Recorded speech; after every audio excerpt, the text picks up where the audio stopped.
Hello friends, எல்லோரும் எப்படி இருக்கீங்க? இன்றைக்கி வீடியோவில் வீட்டில் ஏர் ஆயில் ப்ரிப்பேர் பண்ணுவோம்ல, நான் என்னென்ன இன்க்ரீடியன்ட் எல்லாம் சேர்க்குறேன் அப்படின்னு சொல்லிட்டு உங்களுக்கு ஷேர் பண்ணலாம் தான் இந்த வீடியோ. ஃபஸ்ட்டு வந்து நான் கருவேப்பிலை அதிக அளவு வந்து இந்த இதில் கருவேப்பிலை தான் நான் ஆட் பண்ணுவேன். அப்புறம் வந்து இது காஞ்ச செம்பருத்தி பூ வீட்டில் சாமிக்கு வச்சுட்டு, செடி இருக்குது வீட்டில் சாமிக்கு வச்சுட்டு அப்படியே காஞ்சி எடுத்துகிட்டு அதில் மகர்ந்த இது இருக்கும்ல அதை எடுத்துகிட்டு அப்படியே இதை காய வச்சுருக்கேன். அப்புறம் ஒரு கைப்பிடி அளவு மருதாணி, அதிகமாக சேர்க்கலை மருதாணி. அதே மாதிரி இது கேசவர்தினா பூ வரும் நமக்கு, நல்லா அந்த கலர் இருக்கும் ப்ளூ கலர் மாதிரி. அது காஞ்சி இப்போ வந்து இதாகிட்டு பாருங்கள், இப்படி கொட்டி போயிட்டோம். அது வந்து செடியில் பூக்கும் மீதே எடுத்துகிட்டு வந்து நான் இதோட இந்த செம்பருத்தி காய வைக்கும் மீதே அதோடையே சேர்த்து வச்சுட்டேன்.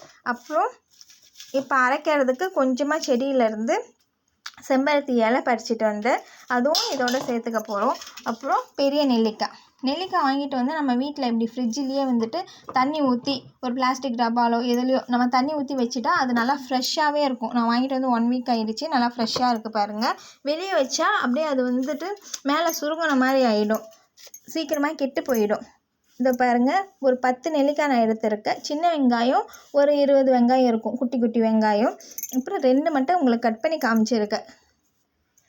இது வந்து வெந்தயம் வந்து ஒரு 1/2 hour ஊற வைக்கணும் இப்போ இது பண்ணுறதுக்கு முன்னாடி. ஏன்னா அது மிக்சியில் நம்ம கிரைண்ட் பண்ணும்போது ஊற வச்சு இது சேர்க்கும் போது இது கொஞ்சம் அடிஷ்னல் பெனிஃபிட்டாக இருக்குன்றதுக்காக நான் ஊற வச்சுருக்கேன். இந்த ஊற வச்ச தண்ணி வந்து வேஸ்ட்டாகவும் போகாது. இதை அப்படியே நம்ம வடிகட்டிட்டு இதை நம்ம கொதிக்க வச்சு அப்படியே குடித்தா ஹெல்த்துக்கு ரொம்பவே பெனிஃபிட்டு.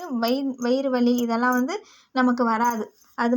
அதுக்கு நம்ம யூஸ் பண்ணிக்கலாம். அப்புறம் வீட்டிலே அரைச்ச தேங்காய் எண்ணெய், நான் தேங்காய் எண்ணெய் வீட்டில் அரைச்சது வந்து நல்லா ப்யூராக ஆகலை அப்படின்னு சொல்லிட்டு ஒரு வீடியோவில் சொல்லியிருந்தேன். ஆனால் நல்லா ப்யூராக ஆகிடுச்சு. அப்புறம் கடையில் வந்துட்டு ப்யூராக கிடைக்காது அப்படின்ற மாதிரி சொன்னேன். அவங்க ஏதாவது அதில் சேர்ப்பாங்க அப்படின்ற மாதிரி மென்ஷன் பண்ணியிருந்தேன். ஆனால் அதுவும் இல்லைன்னு தான் நான் நினைக்கிறேன். ஏன்னா வீட்டில் ப்ரிப்பேர் பண்ணதே வந்துட்டு இவ்வளோ ப்யூராக கிடைக்கும் போது கடையில் அவங்க வந்து இன்னும் இதாக தான் நாள் எடுத்து செய்வாங்க, ஒரிஜினலாக தான் இருக்கும் அப்படின்னு ஃபீல் பண்ணுறேன். இருந்தாலும் நான் செக்கில் ஆட்டிட்டனால எனக்கு இப்போ தான் திருப்தியாக இருக்குது. நான் வீட்லேயே செக்கில் காய வச்சு தேங்காயெல்லாம் காய வச்சு செக்கில் ஆட்டிகிட்டு வந்துட்டனால சந்தோஷமாக இருக்குது. இப்போ இந்த தேங்காய் எண்ணெயை வச்சு தான் இந்த இன்க்ரீடியண்ட் எல்லாம் மிக்சியில் போட்டு கிரைண்ட் பண்ணிவிட்டு, இரும்பு கடாய் இருக்குது அதில் போட்டு கொஞ்சம் சிம்லேயே வச்சு கொதிக்க விட்டு அந்த எண்ணெயை ஒரு 3 days வச்சு அதுக்கப்புறம் அதை வடிகட்டி நம்ம யூஸ் பண்ணலாம். இது மாதிரி தான் நான் ட்ரை பண்ணுறேன். இதில் அடிஷ்னலாக நம்ம என்னென்ன சேர்த்துக்கலான்னா கருஞ்சீரகம் சேர்த்துக்கலாம். அப்புறம் பிருங்கராஜ் அப்படின்னு சொல்லுவாங்க, கரிசலாங்கண்ணி, அது வந்து இப்போ எனக்கு கிடைக்கல, அதுவும் சேர்த்துக்கலாம். நீங்களும் ட்ரை பண்ணுங்கள், லைக் பண்ணுங்கள், சப்ஸ்கிரைப் பண்ணுங்கள்.